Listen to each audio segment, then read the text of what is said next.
نہیں پڑھو گے رات کو تو نہیں سمجھو گے بات کو. ہم جب اسکول میں ہوتے تھے نا تو ٹیچرز پڑھا رہے ہوتے تھے, بچوں کو سمجھ بھی نہیں آ رہا ہوتا تھا. کبھی کبھار یہ ایسا ہوتا تھا ٹیچر پڑھا رہے, استغفر اللہ, یعنی ٹیچر پڑھا رہے ہوتے تھے. کراچی میں ونس اپون اے ٹائم ایسا ہوتا ہے کہ کبھی کبھار ٹیچر آ کے, اگر کوئی ٹیچر سن رہے ہیں تو بھائی آپ کے علاوہ کی بات کر رہا ہوں. تو اب سمجھو انسان کو, اب سمجھو تو انسان کو جو فضیلت جزوی ہے وہ تو اس بیس پہ ہو سکتی ہے, یہ صحت مند ہے, یہ خوبصورت ہے, یہ پٹھان ہے, یہ راجپوت ہے, یہ فلانا ہے, یہ مہاجر ہے, یہ ہر آدمی اپنی قوم پہ فخر کر رہا ہوتا ہے. تو یہ جزوی فضیلت ہے بھائی, ہو گیا. آپ کسی قوم میں غیرت زیادہ ہے, کسی قوم میں سلیقہ زیادہ ہے, کسی قوم میں وفا زیادہ ہے. ہر قوم کی اپنی فضیلت ہوتی ہے. قومیت کی بیس پہ لوگ کہتے ہیں یہ ہماری فضیلت ہے. صحت کی بیس پہ باڈی بلڈر اپنے یہ ڈولے شولے باڈی بلڈروں کی یہ جو ان کے بازو ہیں یہ ہماری ران کے برابر ہوتے ہیں. پتہ ہی نہیں چل رہا ہوتا کہ یہ ان کی ٹانگ ہے یا ہمارا بازو ہے. اتنے بڑے بڑے ڈولے بنائے ہوئے ہوتے ہیں انہوں نے. جزوی فضیلت ہے ماشاءاللہ. تو یہ سب جزوی فضیلت ہے. تو اب کیا ہے, خوب سمجھو, انسان کو جو کلی فضیلت ہے وہ اس بیس پہ نہیں ہے. کلی فضیلت جس بیس پہ ہے وہ بیس ہے جس بیس پر آپ کو جنت ملے گی. اللہ کہے گا جو جس وجہ سے انسان کو ہم نے فضیلت دی ہے وہ دو چیزیں ہیں, وہ دو چیزیں آپ میں پائی جائیں گی. تو آپ جو مشن اللہ نے دیا تھا نا, آپ اس میں آپ کو فضیلت حاصل ہے. وہ کیا ہے؟ وہ اللہ تعالیٰ فرماتے ہیں انا عرضنا الامانۃ علی السماوات والارض فابین والجبال فابین ان یحملنها واشفقن منها وحملها الانسان انه کان ظلوما جہولا. بار امانت اللہ نے پہاڑوں پہ پیش کیا, کائنات پہ پیش کیا. اللہ کہتے ہیں سب ڈر گئے, نا نا نا, اے اللہ ہمیں پہاڑ ہیں پہاڑ ہی رہنے دے, اے اللہ ہم آسمان ہیں آسمان ہی رہنے دے, عالم ارواح میں. اللہ کہتے ہیں جب میں نے انسان پہ یہ بار امانت پیش کیا تو انسان نے اس بار امانت کو اپنے کندھوں پہ اٹھا لیا. لیکن انہ کان ظلوما جہولا, یہ کانا بمانا سارا ہے. جو صرف نحو کے طلبہ ہیں وہ ان کو پتا ہے کہ سارا کیا ہوتا ہے اور کانا کیا ہوتا ہے. جہلم والوں کو یہ بھی نہیں پتا ہوگا. خیر, انہ کان ظلوما جہولا, یہ ہو گیا ظلوم بھی اور جہول بھی. کیا مطلب؟ جہول علم سے غافل. بار امانت کیا ہے؟ اللہ کے احکام کو سیکھنا اور اس پر عمل کرنا. اللہ نے کہا یہ کرو یہ مت کرو, اس کو پہلے سیکھتا ہے نا انسان کہ بھئی اللہ مجھ سے چاہتا کیا ہے. اس چاہنے کے جاننے کو دین کا علم کہا جاتا ہے. اس کا بھی اللہ نے ہمیں پابند بنایا کہ دین کا بنیادی علم سیکھو کہ کیا حلال ہے اور کیا حرام, اور پھر اس کے مطابق عمل بھی کرو. اللہ کہتے ہیں انسانوں میں اکثریت نے نہ سیکھا اور نہ اس پر عمل کیا. عمل نہ کرنے کو ظلوم سے تعبیر کیا گیا, ظالم, اور علم نہ سیکھنے کو جہول سے تعبیر کیا گیا, جاہل.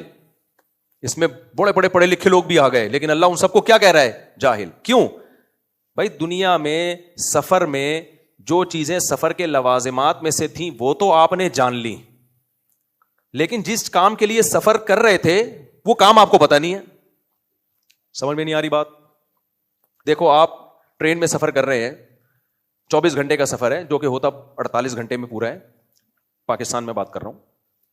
تو اس ٹرین کے سفر کے لیے آپ کو کچھ چیزوں کا علم ہونا ضروری. نمبر 1, ٹکٹ کہاں سے ملے گا, کون سے اسٹیشن پہ گاڑی کو آنا چاہیے, آئے گی نہیں آئے گی وہ تو ایک الگ بات ہے, آنا چاہیے کون سے اسٹیشن پہ گاڑی, ٹھیک ہے. پھر آپ کی بوگی کون سی ہے, آپ پڑھنا جانتے ہو, بوگی نمبر. پھر آپ جب وہاں بیٹھو گے تو کھانا کیسا ہونا چاہیے راستے میں, واش روم کا, پھر کہاں کہاں گاڑی رکے گی, یہ ساری چیزوں کا, یا بس میں بھی ایسا ہی ہوتا ہے, گاڑی میں بھی ایسا ہی ہوتا ہے. تو ایک ہے وہ علم جو زندگی کا سفر گزارنے کے لیے ضروری ہے. وہ علم کیا ہے؟ ہم جب پیدا ہوتے ہیں تو پیدائش سے لے کے موت تک ہمیں کچھ علوم کی ضرورت ہوتی ہے تاکہ ہم سوسائٹی میں اس سفر میں اچھے طریقے سے سروائیو کر سکیں. سمجھ رہے کہ نہیں سمجھ رہے؟ سوسائٹی میں اچھے طریقے سے سروائیو کر سکیں. زندگی بھی ایک سفر ہے نا بھائی, دنیا میں آتے ہیں تو تمیز سے زندگی گزر جائے. اس کے لیے ہمیں سب سے پہلے ضرورت ہوتی ہے ڈاکٹروں کی. بچے کو کھانسی ہو گئی, نزلہ ہو گیا, بخار ہو گیا, آڑا ترشا پیدا ہو گیا, معذور ہو گیا, تو کیا کرنا ہے بھائی؟ میڈیکل سائنس کا علم ہونا چاہیے ہمارے پاس. تو بہت سے بڑے بڑے ماہر چائلڈ اسپیشلسٹ پیدا ہوئے, ٹھیک ہے نا؟ کیا خیال ہے, ادھر توجہ ہے کہ نہیں ہے؟ یہ بھی اچھا علم ہے بھائی, زندگی کا سفر گزارنے کے لیے ضروری ہے. پھر کیا ہوا جی, ہم بالغ ہوتے ہیں تو چائلڈ اسپیشلسٹ کی فہرست سے نکل کے جو جنرل فزیشین ہیں, عام ڈاکٹر ہیں, اس میں آ جاتے ہیں. پھر اگر گردے خراب ہوئے تو گردوں کے اسپیشلسٹ بھی ہونے چاہیے, پھیپڑے خراب ہیں تو پھیپڑوں کے اسپیشلسٹ بھی ہونے چاہیے, وغیرہ وغیرہ وغیرہ. یہ سب اس دنیا کے سفر کو ہمارے لیے اچھا بنانے کے لیے ضروری. ہمیں دنیا میں چلنا بھی پھرتا ہے تو ظاہر ہے رہنا پڑتا ہے, تو گھر ہونے چاہیے. پہلے انسان غار بنا کے رہتا تھا, اس کے ایکسپرٹ ہوا کرتے تھے. پھر ترقی کرتے کرتے اب سول انجینئر آ گئے ہیں, NID یونیورسٹی سے فارغ ہوتے ہیں, وہ نقشے بنا کے دیتے ہیں ایسے بناؤ. پھر مزدوروں کو بلاتے ہیں, کنسٹرکشن کے ماہرین الگ ہوتے ہیں, بزنس کے ماہرین الگ ہوتے ہیں. پھر انسان نے تسخیر کائنات کرنی ہے, اس کائنات کو مسخر کرنا ہے, تو ناسا والوں نے وہ مسخر کرنے کے لیے اپنے سیارے کہاں بھیجے ہوئے ہیں, فضاؤں میں. سورج کے قریب سنا ایک سیارہ پہنچنے والا ہے, آج کل رپورٹ آ رہی ہے. میں بہت شوق سے یہ سائنسی پروگرام دیکھتا ہوں. سنا ہے کہ سورج کی رپورٹیں ہم تک پہنچنے والی ہیں. تو یہ سارا اس دنیا کی ٹریولنگ کو سوٹیبل بنانے کے لیے, سمجھتے ہو. لیکن یہ علم سے انسان کو فضیلت کلی حاصل نہیں ہوتی, خوب سمجھ لو. یہ اچھا علم ہے, ضروری علم ہے, اس کی ضرورت سے انکار نہیں ہے, اس کی ضرورت کا کوئی منکر نہیں ہو سکتا. لیکن یہ جزوی فضیلتیں ہیں کہ میں ڈاکٹر ہوں, میں سائنٹسٹ ہوں, میں پائلٹ ہوں, میں مزدور ہوں, میں فوج میں فلاں آفیسر ہوں, میں سیاستدان ہوں. یہ سب کیا ہیں, بولو ادھر توجہ بھائی. یہ جزوی فضیلتیں ہیں. یہ انسان کی کلی, اگر یہ اصل فضیلت ہوتی تو جنت جہنم اس بیس پہ ملتی کہ جس کے نمبر اچھے آئے وہ جنت میں جائے گا, اور جو چوکیدار تھا وہ جہنم میں جائے گا. سمجھتے ہو کہ نہیں سمجھتے؟ کبھی آپ نے سنا کسی آسمانی کتاب میں یہ کہا ہو کہ جو امتحان میں اچھے نمبروں سے پاس ہو گیا اور اچھی جاب مل گئی وہ جنت میں, اور جس کو اچھی جاب نہیں ملی وہ کہاں جائے گا, جہنم میں. بھائی یہ فضیلتیں ہیں لیکن یہ کلی فضیلت نہیں ہے. قیامت کے دن ہمارے نبی کا مقام حضرت موسیٰ علیہ السلام سے بلند. موسیٰ علیہ السلام کہہ سکتے ہیں اللہ تو مجھے کوہ طور پہ بلا کے ہم کلام ہوتا تھا, محمد صلی اللہ علیہ وسلم کو تو نے کوہ طور پہ نہیں بلایا. اللہ کہیں گے بھائی وہ جزوی فضیلت تھی, وہ میں نے تمہیں دنیا میں دے دی.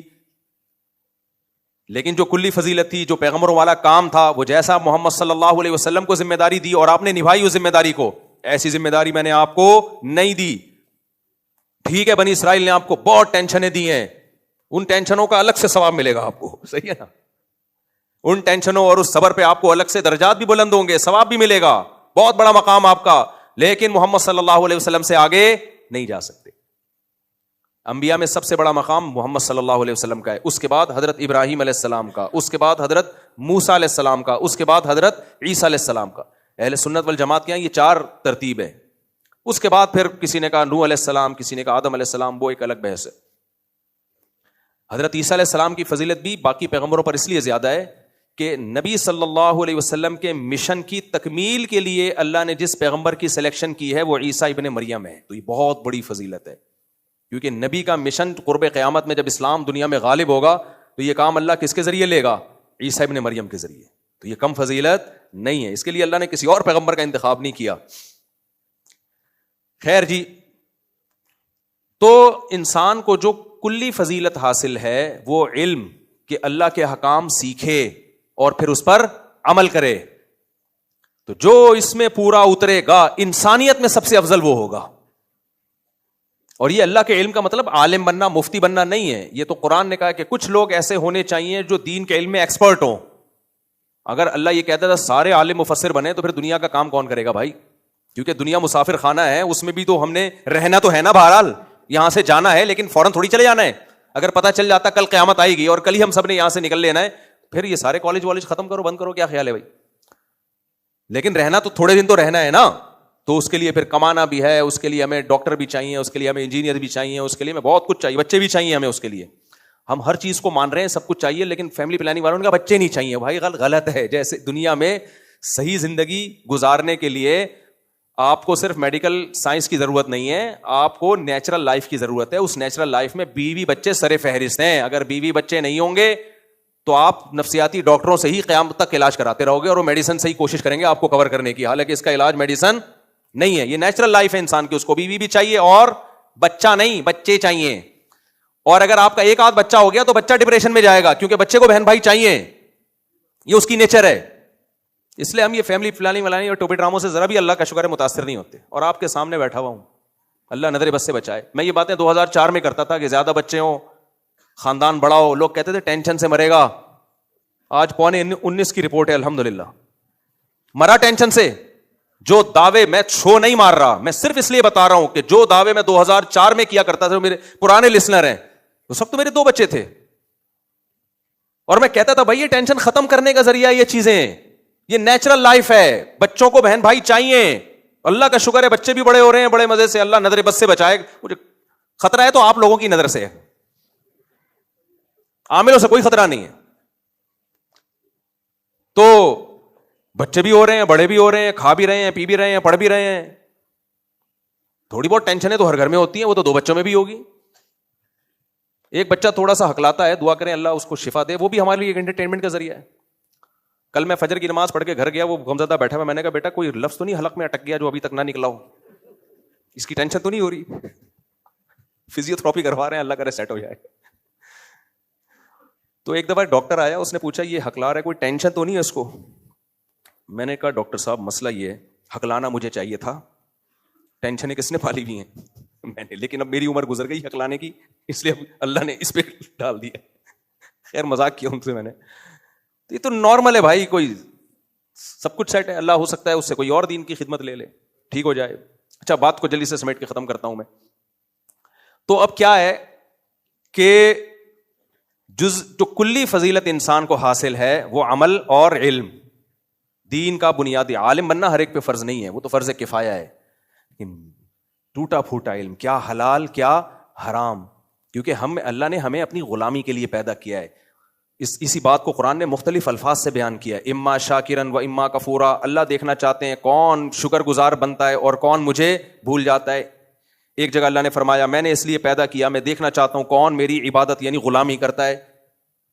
ایک جگہ اللہ نے فرمایا لیبلوکم ایکم احسن عملا, میں دیکھنا چاہتا ہوں کون اچھا عمل کر کے آتا ہے. پتہ چلا اچھا بننا, اچھا عمل کرنا, اللہ کی عبادت کرنا, شکر گزار, یہ ایک ہی چیز ہے جس کو 3 مختلف عنوانات سے تعبیر کیا جا رہا ہے. اور اتنا وسیع مفہوم ہے اچھا بننے کا کہ آپ اچھا بننے کی نیت سے ڈاکٹر بنو کہ میں لوگوں کی انسانیت کی خدمت کروں گا, تو ڈاکٹر ہو کے بھی آپ اچھے ہو جاؤ گے. آپ سائنٹسٹ بنو کہ بھائی میں اپنے ملک کو ترقی دوں گا, انسانیت کو فائدہ ہوگا, تو یہ سائنسدان بننا کیا کہلائے گا؟ اچھا. نیت کو سیٹ کرنے کی ضرورت ہے, کسی کام کو چھوڑنے کی ضرورت نہیں ہے. لا رہبانیت فی الاسلام, حدیث میں آتا ہے اسلام میں رہبانیت, دنیا چھوڑنا نہیں ہے. تبھی تو ہم بار بار چیخ چیخ کے تھک گئے. لوگ کہتے ہیں یہ لوگ مولوی لوگ دوسروں کو غربت کی فضائل سناتے ہیں اور خود لینڈ کروزر میں گھوم رہے ہوتے ہیں. بھائی لینڈ کروزر کے اگر آپ کے پاس پیسے ہیں تو چھوڑنی نہیں ہے آپ نے, یہ رہبانیت ہے جس سے منع کیا ہے نبی نے. یہ اسلام کا مفہوم ہے. غربت کے فضائل ہم نے کبھی نہیں سنائے, غربت میں صبر کے فضائل سنائے ہیں. سمجھتے ہو کہ نہیں سمجھتے؟ ہاں اس غربت کے فضائل ہیں جو غربت اللہ کی طرف سے ہو. جو غربت آج کل ہمارے ملک میں جو غربت ہے یہ اللہ کی طرف سے نہیں ہے, یہ کس کی طرف سے؟ ہمارے حکمرانوں کی طرف سے یا ہماری اپنی طرف سے. اب کوئی کمبخت غریب ہے سستی کی وجہ سے, تو اس کی کوئی فضیلت نہیں ہے بھائی اسلام میں. ایسے لوگوں کے بارے میں تو صحیح مسلم کی صحیح حدیث ہے, بہت شدید وعیدیں ہیں کہ جو سست ہونے کی وجہ سے کوئی کام کاج نہیں کرتے. تو جو خدا کی طرف سے غربت آ گئی, بعض دفعہ تقدیر ساتھ نہیں دیتی ہے, اس کی فضیلت ہے بھائی. کہ ایسا غریب 500 سال پہلے جنت میں جائے گا. اگر آپ دولت کما سکتے ہو نہیں کما رہے, پھر یہ کوئی فضیلت کی چیز نہیں ہے, پھر یہ رہبانیت ہے جس سے منع کیا ہے. اگر غریب ہونا کوئی اسلام میں فضیلت ہی کی چیز ہوتا ہر صورت میں, تو نبی صلی اللہ علیہ وسلم سید حضرت عثمان کو کہتے کہ آپ غنی کیوں ہیں. حضرت عثمان کے تو 400 اونٹ مدینہ میں آتے تھے, زمین ہلتی تھی, اتنے بڑی تجارت تھی ان کی. جب اونٹ آتے تھے نا پتہ چل جاتا تھا کوئی قافلہ آ رہا ہے, یہ سب تجارتی مال لے کے آتا تھا قافلہ. حضرت عثمان کے وقف کردہ کنویں اب تک موجود ہیں, اتنی دولت تھی. تو بہت بڑے بڑے, اگر غربت, لوگ چاہتے ہیں نا علماء گدھوں پہ گھومے, سائیکلوں پہ گھومے, پیون زدہ کپڑے پہنے, اگر میرے بھائی اس کی فضیلت ہوتی تو سلیمان علیہ السلام بھی غریب ہوتے. پھر سلیمان علیہ السلام کے پاس تو دولت, تاج ایسا, تخت ایسا, ملکہ سواد دیکھ کے حیران ہو گئی یہ کیا ہے بھائی. تو یہاں کا کوئی صوفی ہوتا یا علماء پہ اعتراض کرنے والے, وہ سب سے پہلے انگلی کس پہ اٹھاتے؟ سلیمان علیہ السلام پہ, کہ حضرت آپ کہتے ہو دنیا مسافر خانہ ہے اور آپ کے تخت میں تاج میں ہیرے جواہرات جڑے ہوئے ہیں, 100 بیگمات آپ نے رکھی ہوئی ہیں, ان کی 100 بیویاں تھیں. بخاری میں. بہت معذرت کے ساتھ مجھے ایسی باتیں کرتے ہوئے اچھا نہیں لگتا, آپ احساس کمتری کا شکار ہوتے ہیں, لیکن بہرحال اب رپورٹ ہے تو پیش کرنی پڑے گی. اور تخت ان کا ایسا عالی شان, وہ منجی بھی بنا سکتے تھے, کیا خیال ہے؟ ایک چارپائی ڈال دیتے. چارپائی میں فائدہ کیا ہے؟ بیڈ میں نیچے سے ہوا نہیں آتی, چارپائی میں نیچے سے بھی ہوا آتی ہے. میں جب غریب جس کے پاس چارپائی ہو تو اس کو یہ فضیلت سناتا ہوں میں کہ دیکھو بیڈ والوں پہ احساس کمتری میں مت جانا. بیڈ والوں کو دیکھ کے, جو بیڈ پہ سوتے ہیں ان میں دو طرف سے ہوا آتی ہے, نیچے سے ہوا نہیں آتی. کنوارے جو شادی شدہ کو دیکھ کے احساس کمتری میں جاتے ہیں ان کو بولتا ہوں دیکھو تم جس بستر پہ سوتے ہو تمہارے پاس آپشن ہے, ادھر سے بھی اتر سکتے ہو, ادھر سے بھی اتر سکتے ہو. شادی شدہ صرف ادھر سے اتر کے جا سکتا ہے, دوسری طرف دوسری سائڈ اس کے پاس نہیں. تو خیر بیان ہمارا کہیں اور چلا گیا, بات ختم کر رہا ہوں.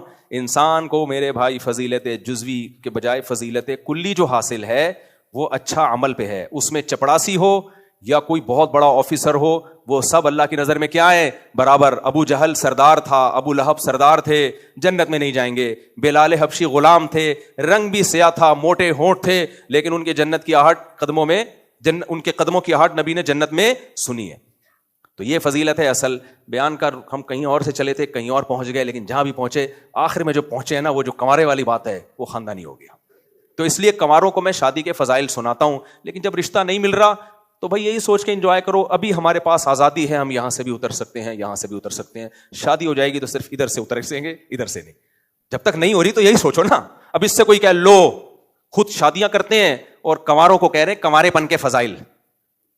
تو اسی طرح میرے بھائی جیسے یہ اعتراض درست نہیں ہے, ایسے ہی کوئی کہ مفتی صاحب خود جناب ریووں میں گھوم رہے ہیں اور دوسروں کو بتا رہے ہیں کہ دنیا مسافر خانہ ہے. تو یہی مثال یہاں بھی چسپا ہوتی ہے. سمجھتے ہو بھائی اللہ کی طرف سے اگر غربت ہے تو صبر ہی کرنا ہے, اور کیا کرنا ہے. پھر ہمارے نبی کی ہمارے سامنے مثال ہے, 40 سال دن گھر میں چولہا نہیں جلا. اللہ کے نبی کو اللہ نے مسکین اس لیے رکھا کہ جو قدرت کی طرف سے جو مسکین اور غریب ہوں گے تو ان کے